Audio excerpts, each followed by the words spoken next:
திமுகவின் கூட்டணி கட்சிகள் தொடர்பில் இருக்கிறார்கள் என்றால் ஆமாம் இருக்காங்க.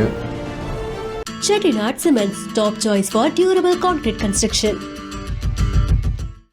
டாக்டர் ஸ்ரீவர்மா ஆயுள் தரும் ஆயுர்வேதா அறுவை சிகிச்சை இல்லா குணம் ஆயுள் கால நிவாரணம். Before the exam season hits, chill out and get ready at VGP Universal Kingdom, ECR Injambakam. ஆக எனது மகனாக இருந்தாலும் ஆக எனது மருமகனாக இருந்தால் நிச்சயமாக என் குடும்பத்திலிருந்து யாரும் அரசியலுக்கு வரமாட்டான்னு போய் சொன்னவர் தானே. ரகுபதிக்கு ஒரு சவால், உதயநிதி ஸ்டாலின் முதல்வராக வரமாட்டான்னு சொல்லுங்க பார்க்கலாம். அவர் அமைச்சர் பதவியில் இருக்காரான்னு பார்க்கலாம். அப்படியான ஸ்பேஸ் நம்ம கட்சியில் இருக்கா? ஓட்டுக்கு காசை கொடுத்து கள்ள ஓட்டு போட்டு ஜெயிக்கணுங்கிற நிலைமையில் இருக்குது திமுக. இதோட ஒரு கேவலம் என்ன வேணும்?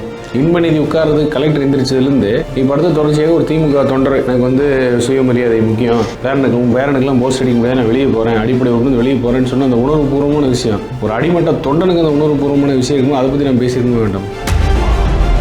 திமுகவை பாதிக்கிற எந்த விஷயம் வந்தாலும் வெஞ்சா கருப்பு இதுக்கு போய் 3 மணி நேரம் ஆஸ்பத்திரி ஆள் இல்லைன்னு சொல்கிறது ஒரு விவாதமாக வரணுமா கூடாதா சார்? ஒரு 4 மாத கர்ப்பிணி பண்ண ட்ரெயின் வந்து தள்ளி விட்டு எந்த ஒரு முன்னணி கூடாது சார் விவாதம் பண்ணிச்சு? யார் சார் இதை பேசணும்? சமூக வலைத்தளத்தில் வெக்கமே இல்லாமல் ரயில்வேல பாதுகாப்பு கொடுக்க வேண்டியது மத்திய அரசோட பொறுப்புன்னு சொல்லி வெக்கம் இல்லாமல் திமுக ஊட்டிட்டு இருக்கிறாங்க. நாட்டில் நடக்கக்கூடிய அவலங்கள், மக்கள் நலம் சார்ந்த விஷயங்களை நம்ம எவ்வளோ பேசணும்? டிடி தினகரன் படம் நிறைய பேர் சரிதான், செங்கோட்டையன் சரிதான் அப்படின்னு சொல்றது எப்படி இன்னும் கொஞ்சம் அது பெருசாகுது பிரச்சனையை, வெளியில் ஊடகங்களுக்கு இன்னும் தீனியாக மாறுது. இந்த மாதிரி எதாவது நடக்கும்போது ஏதோ பேட்டி கொடுத்தா தான் மீடியாவில் மைக்கை நீட்டி வச்சு அவன் மூஞ்சி வெளியே தெரியும். மூஞ்சியை வெளியே காட்டுங்கிறதுக்காக நிறைய பேர் இப்படி தான் இருப்பாங்க. நம்ம என்ன முடியும்? உடனடியாக செங்கோட்டையனுக்கு எதிரான ரியாக்ஷன்ஸ் ஹெவியாக வருது. வைகை செல்வன் ஒரு பக்கம் சொல்கிறாரு, அவர் காத்துக்கிட்டு இருந்தார் பொழுது இத்தனை நாள் அப்படின்றாரு. பொன்னையன் அவர்கள் அதை பெருசாக கண்டுக்கு வேணா கடந்து போங்க அப்படின்றாங்க. உள்ளுக்குள்ளே ஏதோ இருக்கு போல அப்படின்னு ஒரு பிஹைண்ட் ரூட்ஸ் நேயர்களுக்கு வணக்கம். இன்றைய சிறப்பு நேர்காணலில் நம்மோடு அஇஅதிமுகவினுடைய செய்தி தொடர்பாளர், ஐடி விங்குடைய பிரசிடென்ட் திரு கோவை சத்தியன் அவர்கள் இணைந்திருக்கார். வணக்கம் சார். வணக்கம். நிறைய விவாதங்கள் போயிட்டே இருக்கு. மெயின் ஸ்ட்ரீம் மீடியாக்களை திறந்தாலே செய்திகளை தாண்டி அதிமுகவினுடைய உட்கட்சி விவகாரங்கள் கடந்த 4 வருடங்களாக பேசப்பட்டுக்கிட்டே இருக்கு, இப்பவும் பேசப்பட்டு கொண்டே இருக்கிறது. செங்கோட்டையன் அவர்கள் கொடுத்த ஒரு பேட்டி, அதுவும் அந்த விழாவில் கலந்துக்காமல் கொடுத்த ஒரு பேட்டி பெரிய பேசுபொருளாக மாதிரி இருக்கு. உங்களுடைய கருத்து என்ன? கேள்வியே கரெக்டாக கேட்டீங்க. பேசப்பட்டு கொண்டிருக்கிறது அப்படின்னு. அதுக்கு முன்னாடி ஒரே ஒரு வார்த்தை சேர்க்கணும், பேச வைக்கப்பட்டு கொண்டிருக்கிறதுன்னு வேணால் சேர்த்துக்கலாம். பேச வேண்டிய விஷயங்கள் எவ்வளவோ இருக்குது. அதை விடுத்துட்டு இதுதான் அதிமுக பலவீனம் காட்டுவதில் யாரெல்லாம் ரொம்ப முனைப்பாக இருக்காங்களோ அதில் சில ஊடகத்தினோட துணையும் இருக்குதில்ல. அதனால் எது எடுத்தாலும் அதிமுக அப்படிங்கிறது தான். அதற்கான முகாந்திரத்தை நம்ம கொடுத்துட்றோமோ? நம்ம ஆட்கள் தொடர்ந்து பேசி ஏதாவது வெளியில் கொடுத்துட்றாங்களோ? ஒரு அரசியல் இயக்கத்துக்குரிய உள் நிகழ்வுகள் தலையிடுவதற்கு தேர்தல் ஆணையத்துக்கு அதிகாரம் இல்லை அப்படின்னு இருக்கும் பொழுது சாதாரணமாக நடக்கக்கூடிய விஷயங்களை கூட பூத கண்ணாடி வச்சு பூதாகாரமாக கற்பனை வளத்தில் அள்ளி தெளித்து விவாதிக்கிறது இப்போ லேட்டஸ்ட்டு ட்ரெண்டு போல் இருக்குது. ஒரு இல்லாத ஒரு விஷயத்தை இருப்பதை போலவும் இருக்கிற விஷயத்தை இல்லாத போலவும் பேசுவதுங்கிறது இப்போ ஊடகத்தோட ட்ரெண்டு. அதுதான் அதிமுகவுக்கும் பொருந்தது. இப்போ ஆனால் அவர் வருத்தம் தெரிவித்தது உண்மை தானே. இந்த மாதிரி எங்களுடைய வழிகாட்டிகளாக எங்களை வளர்த்தவர்களான புரட்சித் தலைவருடைய பேனரும், அது பேனரில் புரட்சித் தலைவரோட ஃபோட்டோவும் தலைவியோட ஃபோட்டோவும் இல்லாதது எனக்கு வருத்தமாக இருக்குது, நான் அதனால் கலந்துக்கல. அதில் ஒரு அடிப்படை விஷயம் புரிஞ்சுக்கணும் சார். அது கட்சி ஃபங்க்ஷனா இல்லை, ஒரு விவசாய ஒரு தனியார் அமைப்பு, விவசாயிகள் சேர்ந்து விவசாய கூட்டமைப்பு நடத்துகிற ஃபங்க்ஷன்.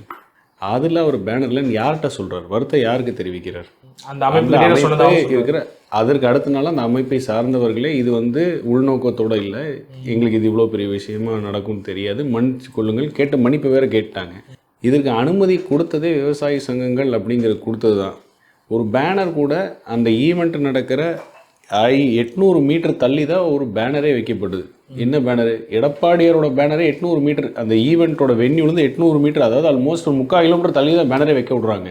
அதில் அம்மாவோட ஃபோட்டோ இருக்குது, புரட்சி தலைவர் ஃபோட்டோ இருக்குது, எடப்பாடியாரோட ஃபோட்டோ இருக்குது, மேடையில் வைக்கப்பட்டு. அதனால் மேடையில் அதான் வெளியில் எது இப்போ இது அரசியல் நிகழ்வுனா சத்தியமாக பர்மிஷனே வந்திருக்காது. வழக்கம் போல் நம்ம கோர்ட்டுக்கு போய் எதாக இருந்தாலும் வாங்கிட்டு வர மாதிரி ஆயிருக்கும். இது ஒரு விவசாயிகள் அவர்கள் கொடுத்தது.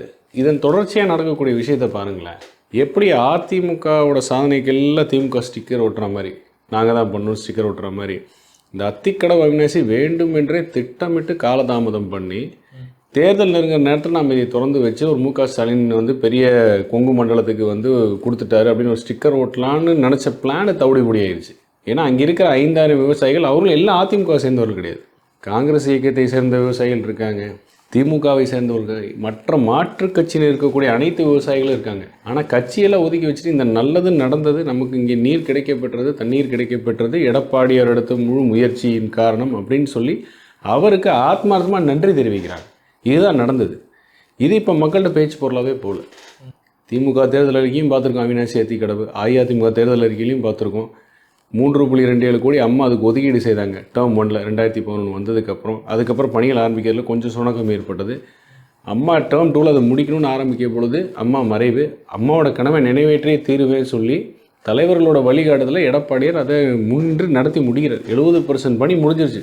தலைவர் வேணும்னே 4 வருஷம் இருக்கிறாங்க. 30% பணியை முடிகிறது வேணும்னு 4 வருஷம் இருக்கிறாங்க திமுக. அப்போது இதுக்கு பின்னாடி இந்த ஒரு விஷயம் நடந்து முடிய போது இதனால் அங்கே சுற்று வட்டாரத்தில் இருக்கக்கூடிய ஆயிரக்கணக்கான நீர்நிலைகளுக்கு நீர் கிடைக்க போகுது அப்படிங்கிறது எவ்வளோ பெரிய விஷயம். அதுக்கு நன்றி தெரிவிக்கிறாங்க ஆத்மார்த்தமாக, கட்சி பாகுபாடு இல்லாமல். இதற்கு உண்மையே உரியவர் இவர் தான், இவரால் தான் இது நீரின்றி அமையாத உலகம்னு சொல்கிறோம், இவரால் தான் கிடைக்கப்படுது, நன்றி கொடுக்குறாங்க. இதில் மலிவு அரசியல் கலக்கக்கூடிய காரணம் என்ன? ஆதாயம் யாருக்குன்னு யோசிச்சு பார்த்தாலே தெரியலையா?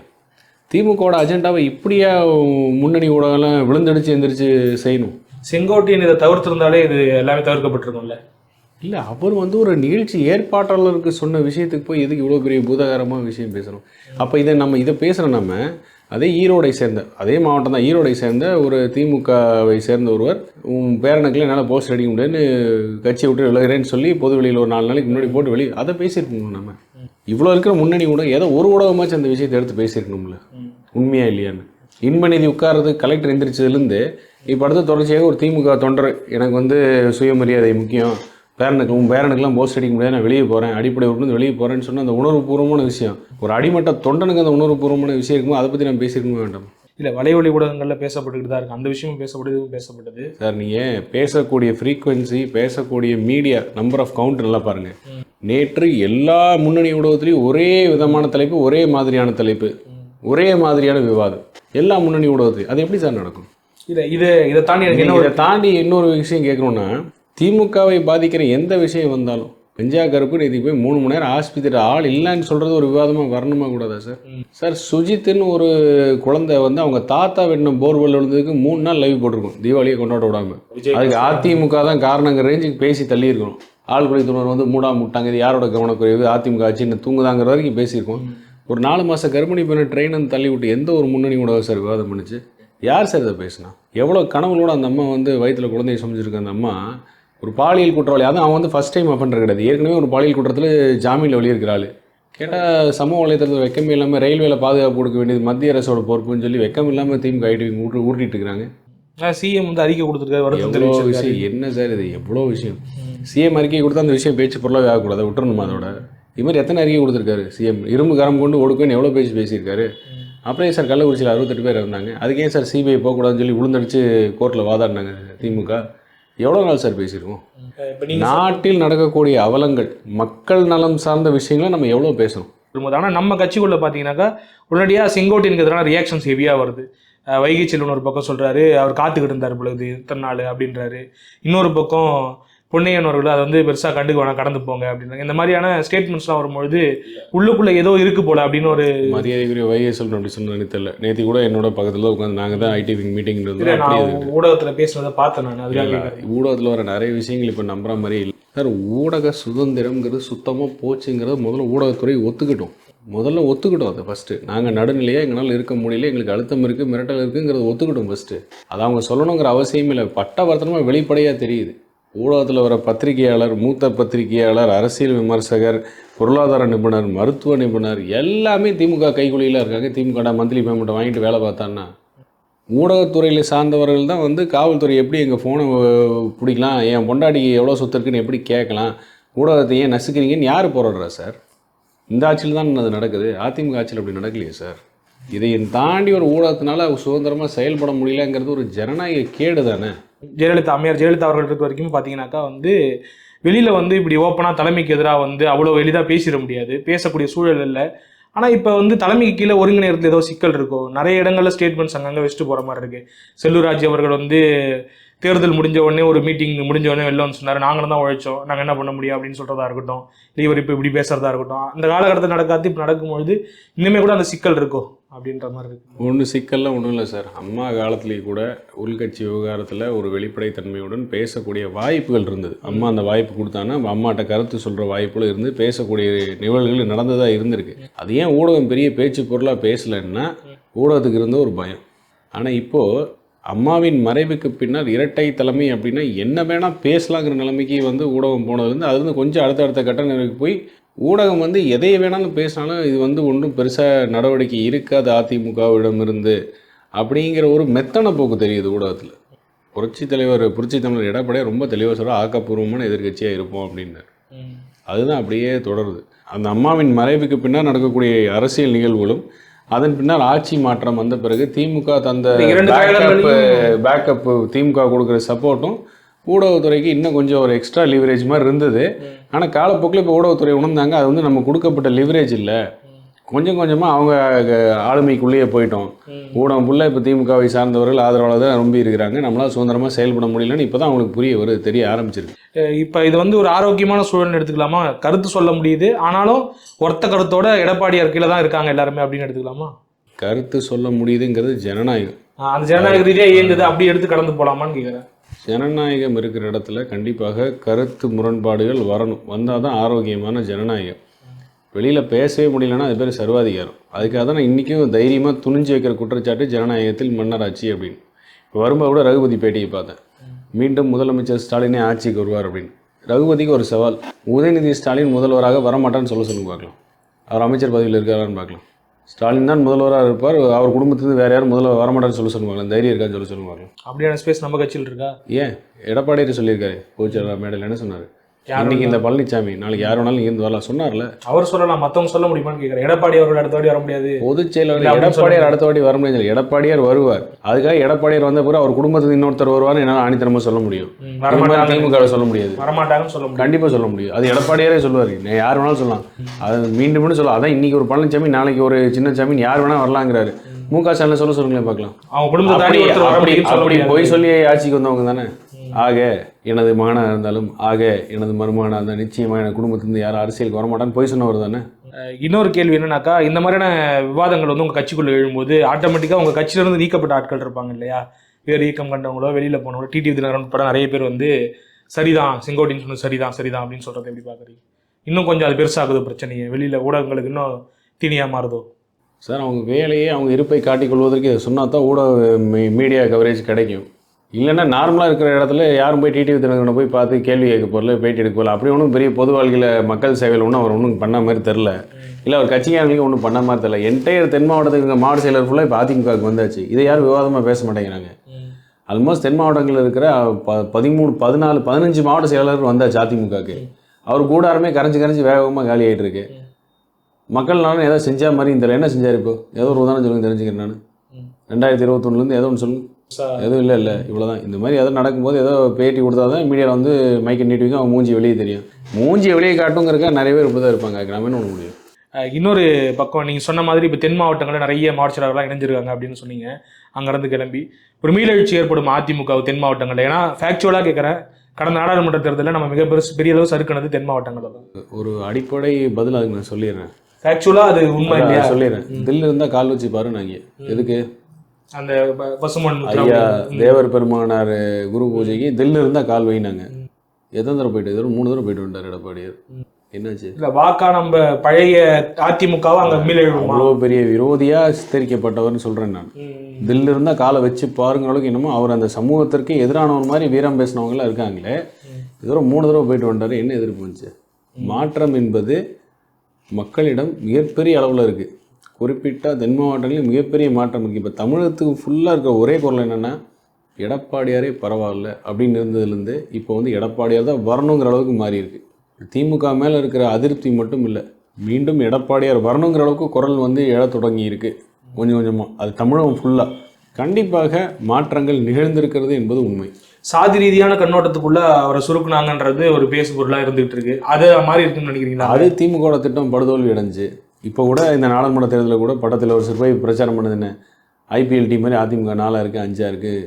இந்த மாதிரி பொய் பேசி தான் மக்களை மீட் பண்ணவே, உண்மையை பேசி திமுகனால ஒரு நாள் கூட மக்களை மீட் பண்ண முடியாது. அடுத்தது ஊடகத்தில் வந்து ஜாதி ரீதியான கட்டமைப்பு, அதிமுக ஜாதி ரீதியாக பிரிஞ்சிருக்கு அப்படின்னு அதுவும் உடைச்சாச்சு. எவ்வளோ சவால்கள், ஒரு சவால்களாக சத்தமில்லாமல் பொறுமையாக முறியடிச்சுக்கிட்டே வர்றார் எடப்பாடியார். நமக்கு இருக்கக்கூடிய இன்னொரு பெரிய சவால் வந்து இந்த கூட்டணி அமைக்கிறது. அது கடந்த காலங்களில் நம்ம வந்து நழுவ விட்டுருக்கோம் 2 நாடாளுமன்ற தேர்தலில். இந்த வாட்டி அது மாறுமா? சொல்லிக்கிட்டே இருக்காரு, அதுக்கான முயற்சிகள் நடந்துக்கிட்டு இருக்கா? பெரிய அளவுக்கு நடந்துக்கிட்டு இருக்கா? சொல்லிக்கிட்டே இருக்கார் அப்படிங்களா. முயற்சி திருவனை யாக்கும், அது முயற்சி தான் வாழ்க்கையாக. இப்போ இருக்கிற கால சூழல்ல திமுகவின் கூட்டணி கட்சிகள் தொடர்பில் இருக்கிறார்கள் என்றால் ஆமாம் இருக்காங்க. உங்கள் கூட அவர்களுடைய ஆமாம் இருக்கு. இதை நான் பல மேடையில் பல இடங்களில் சொல்லிட்டேன். இது யாருமே இதுவரை கூட்டணி கட்சி இருந்து யாரும் மறுத்த மாதிரி எனக்கு தெரியல. நீ தான் போய் தாராளமாக போய் கூட்டணி கட்சியிலே கேளு. திமுகவுடன் கூட்டணியில் இருக்கும் அனைத்து கட்சிகளும் இப்போ எடப்பாடியாரோட நேரடி தொடர்பில் தான் இருக்காங்க. ஆனால் அது கால சூழல் அமைய பெறும் கால சூழல் வரும்போது தானே அதை இறுதி பண்ணி அதை அறிவிக்க முடியும். யார் கதவில் சாத்திட்டு இல்லை நாங்கள் வந்து அதிமுக கூட்டணியை வைக்க மாட்டோம் யாரும் அறிவிப்பு கொடுத்தாங்களே, யார் இது வரைக்கும் கொடுத்த மாதிரி தெரியல. ஒரு நிமிஷம் ஐடி மது ஒழிப்பு போராட்டம் அப்படின்னு திமுக கூட்டணி கட்சி அறிவிக்குது. கள்ளக்குறிச்சியில் போய் அந்த மக்களை பார்த்துட்டு எங்களுக்கெல்லாம் போராட மாட்டீங்களான்னு கேட்குறாங்க.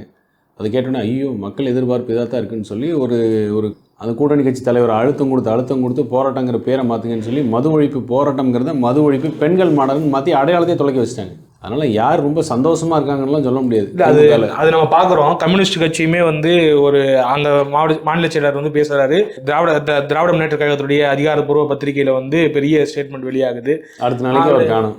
ஆனா அவருடைய பதவி காலம் முடிஞ்சிச்சு. அவரே அப்படிதான் சொல்லணும், வேற எப்படி சொல்லணும். நினைச்சா அந்த போலிங் போறனால அதுக்கப்புறம் அந்த மாநில செயலாளருமே வந்து கடுமையான விமர்சனங்கள்லாம் வச்சாரு. அதையும் பார்த்தேன் நான். ஏன் கேட்கறேன், ஆனாலுமே கூட அந்த கூட்டணியிலே இருக்காங்களே, இருக்குமா அதை விட்டு வெளில வரதே கிடையாது. அதை பத்தி யோசனையே வரலையா? இன்னைக்கு அவங்க போலிட் பேரா கம்யூனிஸ்ட் எந்த ஒருத்தர் சொன்னாரு, அமெரிக்காவிலிருந்து திரும்பி வந்த இந்தியர்கள் முறையாக கையாளப்படவில்லை என்பதற்கு கண்டன போராட்டம்ங்கிறாரு.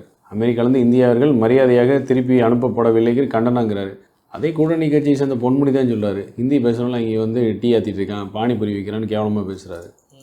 அவர்களும் இந்தியர்கள் தானே, இதுதான் சொல்றோம். அதே கம்யூனிஸ்ட் கட்சி தலைவர் தான் சொன்னாரு, கள்ளச்சாரம் வித்தது டிஜிபிக்கும் ஸ்டாலினுக்கும் தெரியாதுன்னாரு. எங்க பேசணும் அதை பத்தி?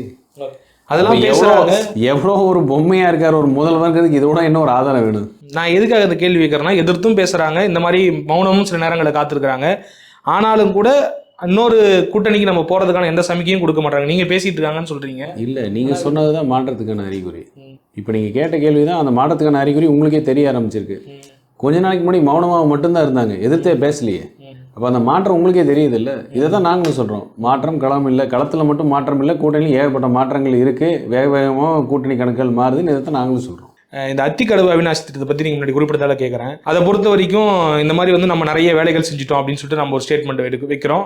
நம்மளுடைய ஐடி விங் வைக்கிறாங்க அப்படின்னும்பொழுது திமுகவுடைய ஐடி விங் வந்து சொல்கிறாங்க, பல இடங்களில் வந்து முக்கியமான இடங்களில் நிலம் கையகப்படுத்தாமல் விட்டு போயிட்டாங்க, பல சிக்கல்களை ஏற்படுத்திட்டு போயிட்டாங்க, அதனால தான் அவ்வளோ காலதாமதமானுச்சு, நாங்கள் தான் அதை சிறப்பாக முடிச்சு கொடுத்துருக்கோம் அப்படிங்கிற மாதிரி. அதையும் ஐடி போய் பதில் சொல்ல சொன்னேன். ஒத்த செங்கில் இருக்கிற ஒரே செங்கில் தூக்கிட்டு ஓடினால படத்தில் வருஷம் உதயநிதி. அப்படியே எய்ம்ஸ் வந்து நில கையகப்படுத்த இன்னும் முடிக்க முடியாமல் இருக்காங்க. 4 வருஷம் ஆச்சு இல்லை, என்ன பண்ணாங்க? அதே மாதிரியான சிக்கலை விட்டுட்டு போய் கோயம்புத்தூரில் இன்டர்நேஷனல் ஏர்போர்ட்டுக்கு நாங்கள் 56 கோடி ஒதுக்கி ஆல்மோஸ்ட் ஃபைனல் ஸ்டேஜ் வரைக்கும் கொண்டு கொடுத்தோம். இன்றைக்கே நில கையகப்படுத்த முடியல. இன்னும் ஸ்டிக்கர் ஓட்டும் முடிவு பண்ணால் எப்படி வேணால் ஸ்டிக்கர் ஓட்டலாம். அந்த பிளானு அப்படியே அவுட் ஆயிடுச்சு. அவிநாசி அத்திக்கடவு திமுகவை எதிர்பாராத ஒரு விஷயம் என்னன்னா, விவசாய சங்கங்கள் அனைத்தும் சேர்ந்து, அனைத்து கட்சியை சார்ந்த விவசாய சங்கங்களும் சேர்ந்து எடப்பாடியார் பாராட்டுகள் கொடுத்து சரியான சம்டி அடி. இப்போ ஸ்டாலின் அதில் போய் ஸ்டிக்கர் ஓட்ட முடியாது. அப்புறம் காலதாமதமான காரணம் தானே சொல்கிறது. அது என்ன, இதெல்லாம் சப்பா கட்டு தானே, வேற என்ன? உயர்நீதிமன்றம் வந்து ஒரு தீர்ப்பு கொடுத்துருக்காங்க, தேர்தல் ஆணையம் விசாரிக்கலாம் அந்த மனுக்கள் மீது, அதிமுக குறித்து மனுக்கள் மீது விசாரிக்கலாங்கிற மாதிரி கொடுத்துருக்காங்க. அதை எப்படி பார்க்குறீங்க? ஏன்னா சட்டப்பிரிவு, அதாவது சட்டப்பிரிவை பார்த்துக்கூடிய சி வி சண்முகம் அவர்கள் வந்து குறிப்பிடுறாரு, திருத்து சொல்கிறாங்க ஊடகங்களில் அப்படின்ட்டு. நீங்கள் அதை விளக்கம் கொடுக்க முடியுமா? முதலாவது இந்த மாதிரி நேர்மையாக கேள்வி கேட்டதுக்கு உங்களுடைய வாழ்த்துக்கள் நான் தெரிவிச்சுக்கிறேன். நீங்கள் தான் முதல் பத்திரிகையாளர் இந்த கேள்வி கரெக்டாக கேட்டது. மனு கொடுத்ததன் மீது உங்களுக்கு அதன் வரையறை இருக்கிறதா என்று பதில் அளியுங்கள். இதுதான் வந்து சொன்ன அதிகார வரையறை இருக்கு. அந்த அதிகார வரையறை இருக்கா அப்படின்னு சொல்லுங்கிறதுக்காக தான் ஸ்டே வந்து வெக்கேட் பண்ணுது. ஸ்டே நம்ம எதுக்கு கேட்டிருக்கோம்?